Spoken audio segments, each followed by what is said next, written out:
Hello, and welcome back to the Utah Tech Leads Endorsed Candidate Interviews. Today, we are talking to State School Board candidate Sarah Reale. Sarah, how are you doing today? Doing great. Doing great. It's finally raining. Finally, I know it took long enough. And last week it was like 104, I think yeah, it's been a fun weather season this year. You know, it's been a year inside of a month, I think. But yeah, so tell us a little bit about yourself and the position that you're running for. Great. Thanks so much for having me. I'm stoked to talk about this race. My name is Sarah Reale, and I am a Utah native, grew up in Salt Lake County. I have worked in higher ed for about 20 years. I worked at Utah State University, and then I've been at Salt Lake Community College for about 12 years. I'm an administrator and an educator. I teach Intro to Political Science, the Gen Ed course that everyone gets to take. And I love it. I love higher ed. My mom is an educator. She teaches at Churchill Junior High, and my sister is also, she's at Ridgeline High School up in Cache County.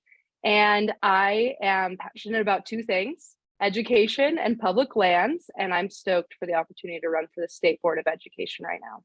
So tell us a little bit about what the state board actually does. Yeah, okay, I'll put my teacher hat on. So the way that I like to explain it is if you think about the federal government, federalism, you think about the federal government, and then you think about state government, right? The state government has jurisdiction over state laws. And then the federal government, when they make a decision, it's a blanket law that would be for the whole country, right?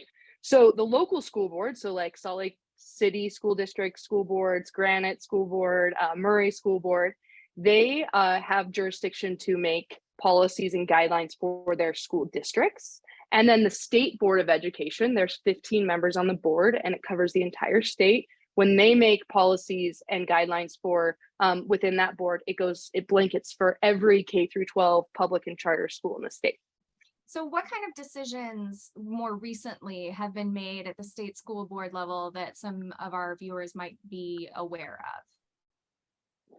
So the state board has been, the most recently, it's been a lot of COVID recovery and COVID planning and changing of policies and funding to be able to support our schools during COVID. But there are things like they're managing the budget. They're looking at policies in regards to curriculum. They are also approving curriculum and guiding the curriculum development.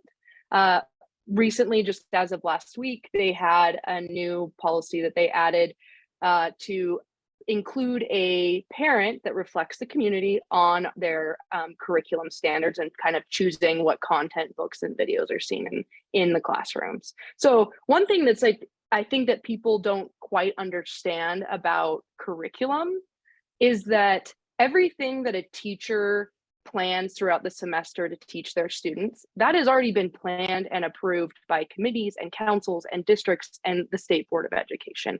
So they're not just willy-nilly deciding today I want to talk about whatever and changing their class to talk about it. There's real strong guidelines for every core area that requires teachers to follow, and all of that is approved, and it's very inclusive process where a lot of people give input on how the curriculum is developed. So I think people think that teachers are just like they get in there and they have the whole day to do whatever they want, but really they're required to follow those curriculum guidelines and strict curriculum that they have planned already.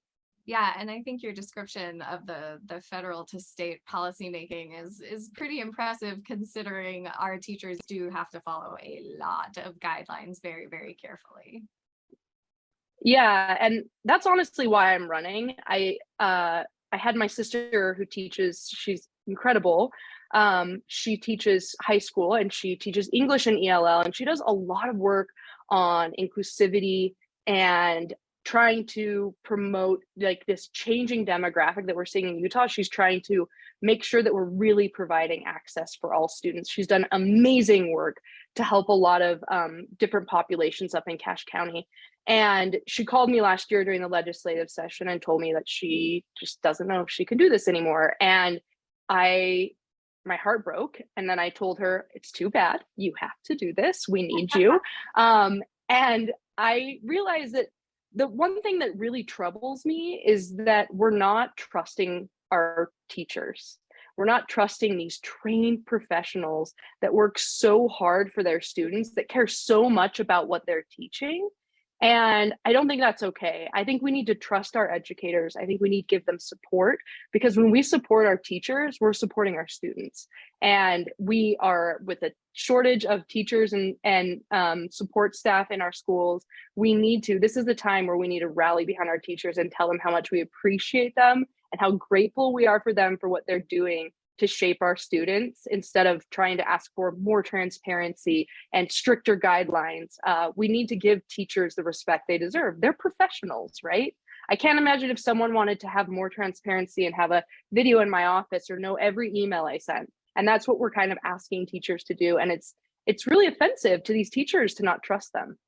I feel like if we instituted a rule that if legislators pass law and it had anything to do with teachers or education, they themselves had to conform to that law. So especially on those transparency issues, okay, I see you. Yeah. Let's No, read yeah. personal or public email that you send. That sounds great. I would love Right. to see your inbox, you know. Right. I Right. would also love to make sure that your bills are posted significantly ahead of time for public comment, so that we invested parents could really engage with you on these issues. Yeah, it would be wild if they had to do that. Yeah. Isn't that's what drives me crazy, is that it's like, do what you say you would do. It's like, if you want these things, then show me that you do those as well. And for me, I don't understand policy making when you don't listen to teachers when you're doing that policy making. So until you've stood in front of a classroom of students and tried to teach them something for some period amount of time, some amount of time, you don't understand how hard it is. Yeah. You have a classroom. It's not like everyone is on the same level. Not everyone has the same life experiences. Some of my students will be sleeping and I find out that they've had family issues. Again, I'm like, oh, that's why you're falling asleep in class. You've been up late. I have some students that have been, dealt with a lot of poverty. I had students that couldn't come to class because they didn't have gas money last semester.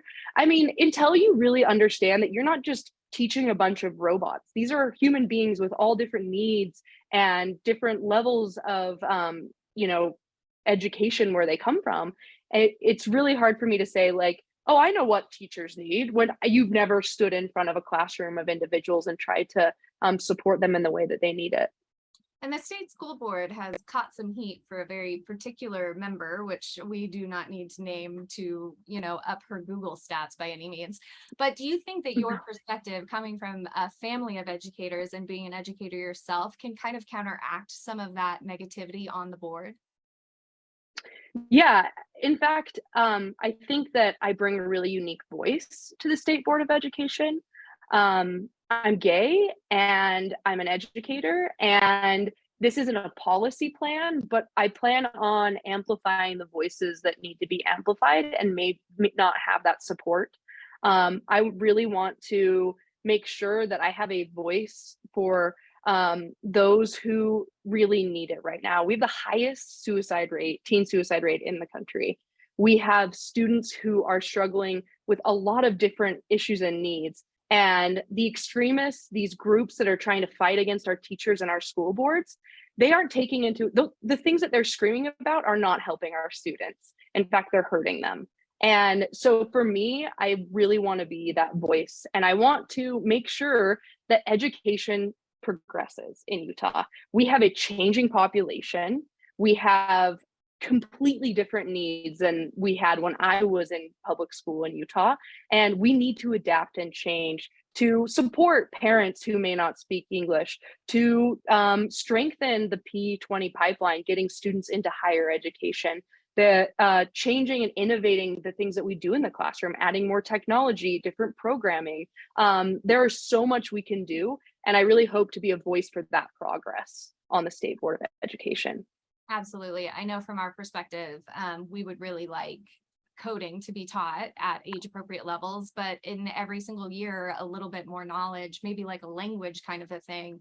But at the same time, it's really hard to ask teachers to be retrained on subjects that they weren't originally trained to teach on during a time period where they're barely getting by to begin with. So asking them to go above and beyond is even that much harder. Mhm. Yeah, I think that we need to not just support teachers. Everyone talks about salaries, right? Yes, right. I mean, I've worked in higher ed for the state of Utah for almost 20 years. I do not get paid a lot. Education is not a place where you go to get rich, right? But there are other ways to support our educators, more time for planning and professional development, more resources, more support around the things that they do in their classroom. And so there's a lot of ways we can support teachers without just not just raising their salaries. Do I want to raise teacher salaries? Absolutely. But I think there's a lot of things we can do to really support them so that they feel like they have that space to learn something new or change the lesson plan that they've done for the last 5 years to integrate some new technology or environmental studies or something that kind of helps us move forward with all of these new things that we need to be making sure our students know. Absolutely. And education is absolutely the most vital piece to the puzzle of Utah's success. Without an educated workforce, we all fail. Yes, I think that education is one of the most important institutions our government manages. I think that it can change the trajectory of a family's life, a student's life, and it really builds a better community, a better state when we have well-educated students. And it also, not just the things that it's not like math, science, English, but it's learning social and emotional learning, how to function as a human being in society, how to handle hard things, how to work in teams, how to be a good leader, how to deal with things when they're hard. There's a lot of things that happen inside that classroom that we don't talk about that are really, really important to a healthy economy, a healthy society. And I think that's why education is one of the most important institutions our government manages. For sure. Well, thank you so much for joining us. We really appreciate it. Yeah, thanks for having me. Yep. And we will talk to you soon.